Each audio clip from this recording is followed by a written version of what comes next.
Let's see if this works. It probably won't. So if the phone falls or something, I'm sorry. It's in a weird spot right now because my little holder broke. But I've been meaning to get a new one anyway. So I'll do that later.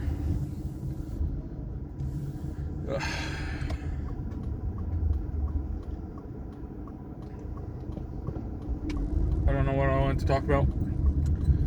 I started the video up and poof, it's all gone. I was talking about like my themes and some of the stuff I've been doing for my health lately. Oop, there goes the phone. I don't know if y'all can hear me, but I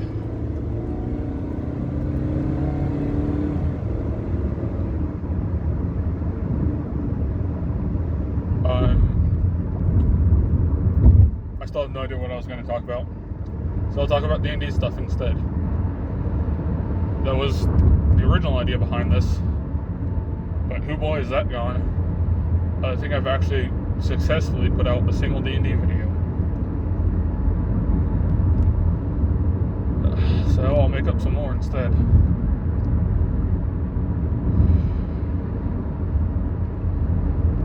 The ancient tree was the first thing that came into existence.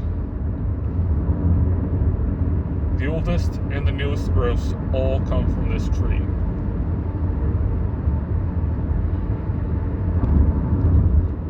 As far as our magic and our studies and our science tells us, this tree came into existence before there was a planet here. Its fallen leaves and broken branches out in the astral void are what created our planet as it sits today.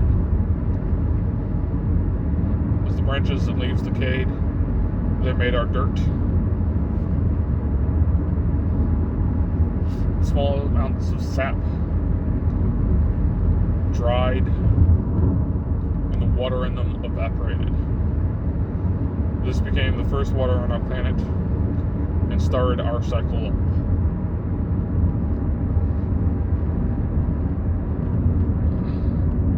But this sap is what we believe to be the most important part, as far as our magic can tell.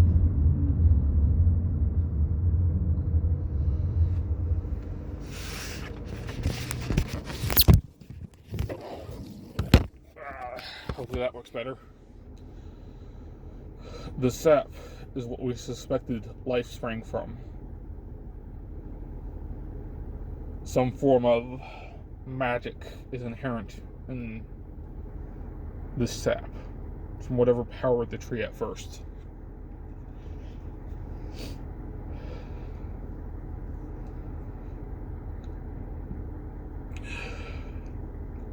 And its golden hue seems to permeate through all magic we have learned since we first learned of magic during the old ages. Ugh.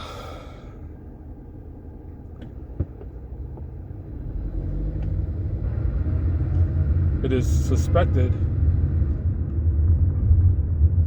that the tree was placed by some primordial being. We know it was not placed by the gods, despite what some of their followers will tell you, because they too came from the tree. Many of them seem to be made out of the fruit of the tree.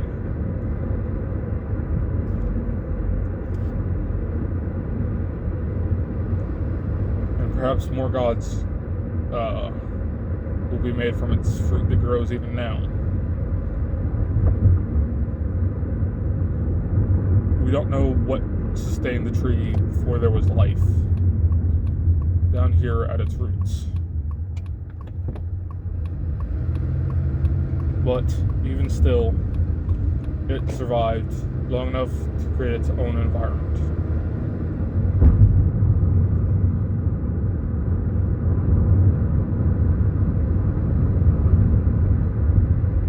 What I personally am been doing as a researcher of the tree, and searching for a seed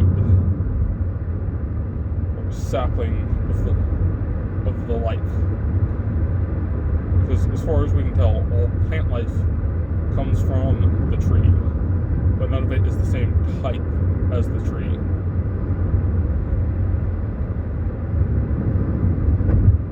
So, what I'm hoping to do is to find out what makes the tree different, and to see if it will produce a seed.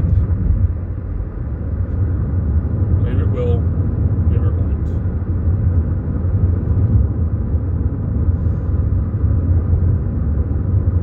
My primary hope for it producing a seed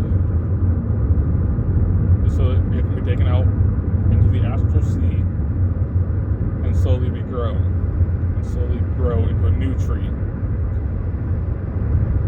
While some of my fellow researchers want to see this because they believe the life should flourish, I mostly just want to see how the tree itself grows.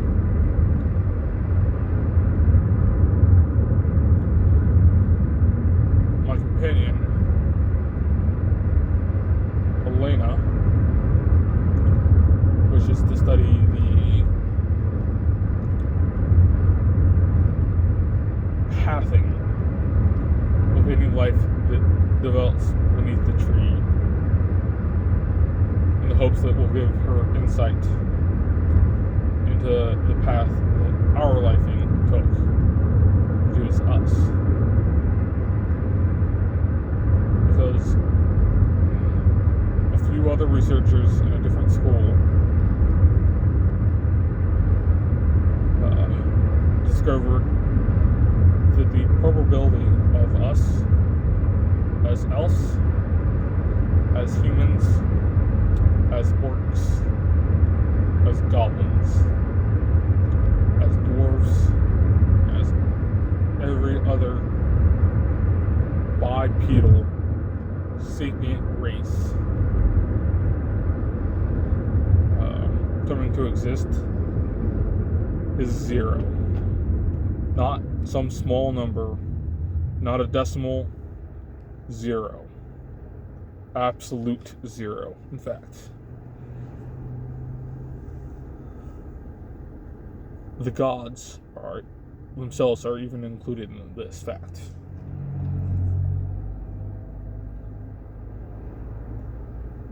So, Elena wishes to say the tree seed and any life it spawns, to see if it is the tree that made us like this, or if perhaps there was another outside force that we cannot track at the current moment. I hope my voice is getting across to where that is.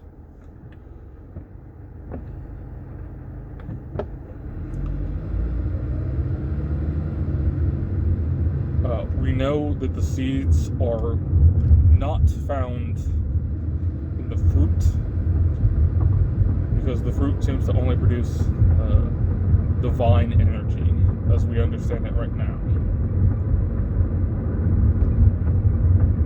And as the fruit rots and slips away, it leaves behind a bipedal divine form, creating our current pantheon of gods.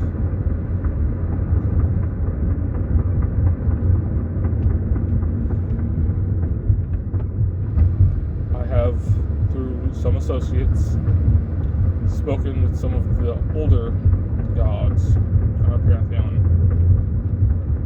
and they have confirmed that they and all of the primary pantheon come from fruit. There are some of the lesser divine beings that are not directly from the fruit, but are from divine marriages and children,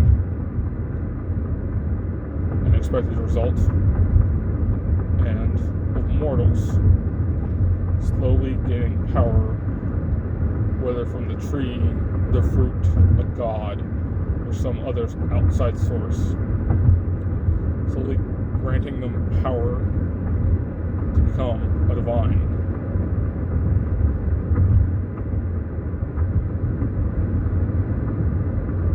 The fact that most, but not all gods, are bipedal, like us humans, imply that it is the tree that is choosing our forms. But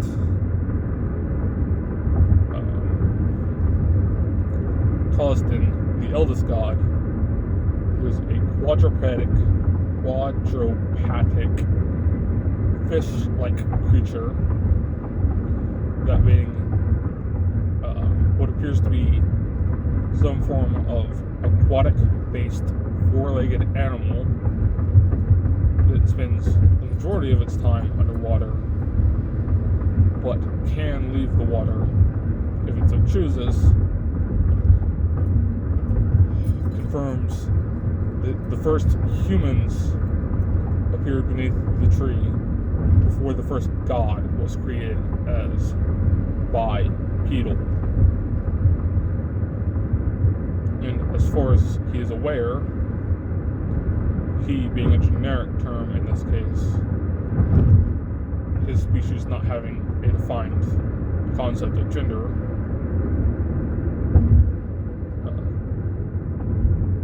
he does not think that humans were created by the tree, because as far as he can tell, humans simply showed up.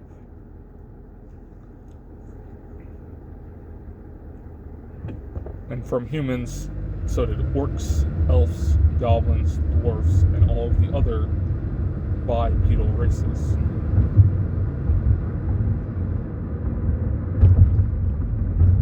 And he thinks the tree may have simply seen this new form and started granting it to some of the beings that come from its fruit.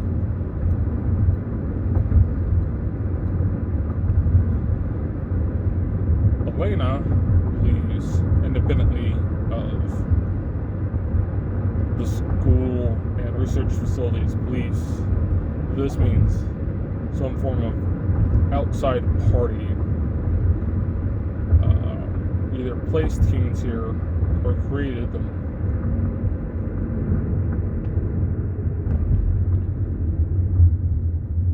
I am recording her beliefs more for prosperity than anything else.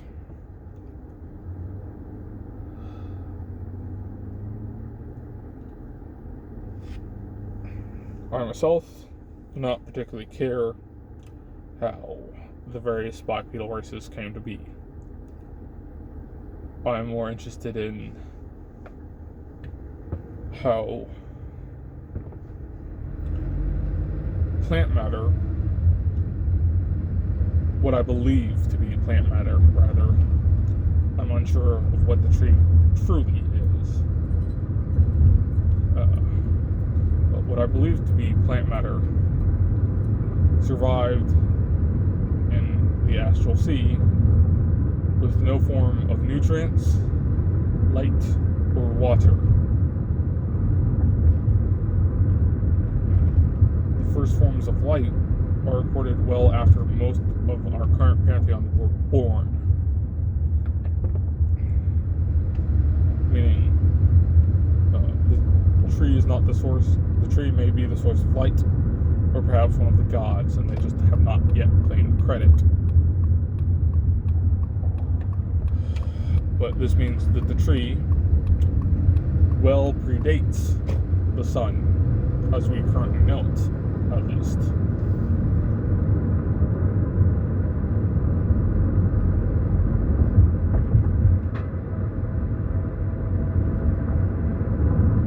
So if I were to find one of these seeds, hopefully I would find two, one for testing here and one for testing on the astral plane.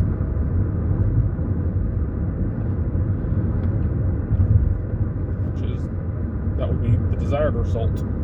But if I were to find one, then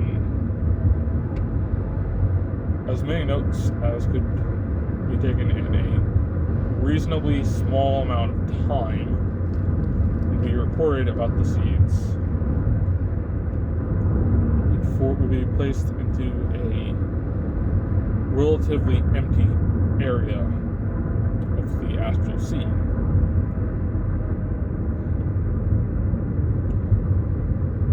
Of course, for the sake of prosperity and argument, I must of course record a few other researchers' beliefs about the matter of the tree and its seeds.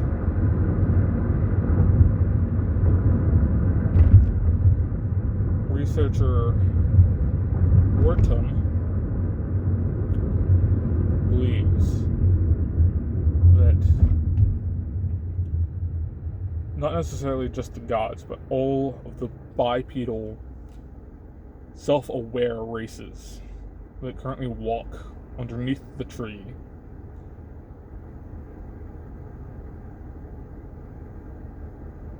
act as its seeds, and as we spread out, small amounts of us will be left behind that will act as starter material for new trees to grow.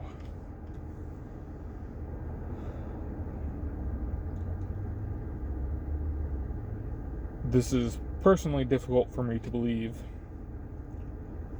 due to the fact that we've already been over most of the astral sea, or through the astral sea, and we have checked the areas we've been, and sorry, I'm supposed to keep my composure. We have checked the areas that sentient, sapient races have traveled through, and have found no signs of unexpected energy, for lack of a better term.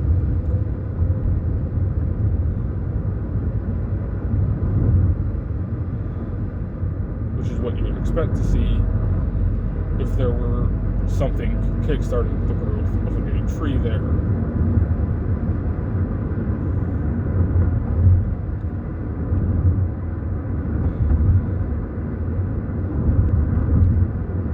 But this is researcher Talheim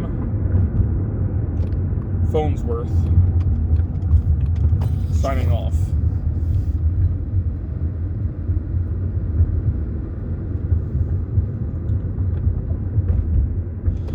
How do I turn this thumb recording device off? There you go, guys. There's some D&D lore I made up.